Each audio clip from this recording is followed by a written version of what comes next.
ଆରେ ପିଲାଏ ଆମ ଶରୀର ନିହାତି ସୁସ୍ଥ ଓ ସତେଜ ରଖିବା ପାଇଁ ସବୁବେଳେ ନିୟମିତ ବ୍ୟାୟାମ କରାଯାଏ।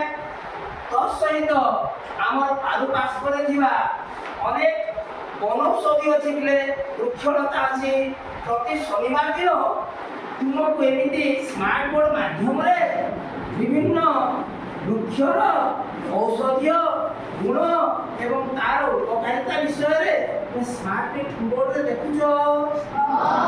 ତେଣୁ ଆଜି ଆମ ପାଇଁ ଏକ ବଡ଼ ସୁଯୋଗ ଆସିଛି ଶନିବାର ଦିନ।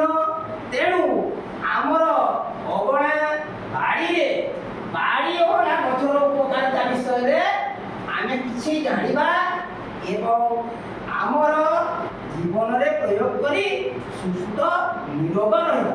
ତେଣୁ ଆସ ଆଜି ଦେଖିବା ପିଲାଏ।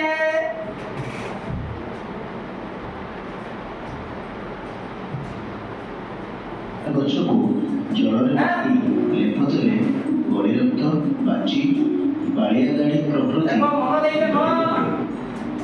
ଏହାର ପତ୍ରକୁ ହଳଦୀ ସହିତ ବାଟି ପିଲାମାନଙ୍କୁ ଲଗାଇ ଦେଲେ ସେମାନଙ୍କର ଚର୍ମ ରୋଗ ହୁଏ ନାହିଁ। ଗଛ ଓ ବାଡ଼ିବାଳା ଏକାଠି ବାଟି 3 ଥର ସେବନ କଲେ ସ୍ତ୍ରୀମାନଙ୍କର ରଜରୋଧ ଭଲ ହୋଇଥାଏ। ବାଡ଼ିବାଳା ଗଛକୁ ଜଳରେ ସିଝାଇ ଛାଣି ସେହି ଜଳରୁ ଅଳ୍ପ ନେଇ ସେଥିରେ କିଞ୍ଚିତ୍ ମହୁ ମିଶାଇ ଏକ ଦିନରେ 3 ପାନ ଲେଖାଏଁ ସେବନ କରିଲେ ଯମଜ ଜ୍ୱର ଏକବାରେ ନିର୍ମଳ ହୋଇଯାଏ। ବାୟୁଶୂଳ ପ୍ରକୋପରେ ଦାରୁଣ ଯନ୍ତ୍ରଣା ଲହୁଥିବା ବ୍ୟକ୍ତିକୁ ଏହି ଗଛ ସଙ୍ଗେ ଶୁଣ୍ଠି ଓ ଗୋଲମରିଚ ମିଶାଇ ଜଳରେ ସିଝାଇ ପାନ କରାଇଲେ ଶୂଳପୀଡ଼ା ନିବାରିତ ହୁଏ।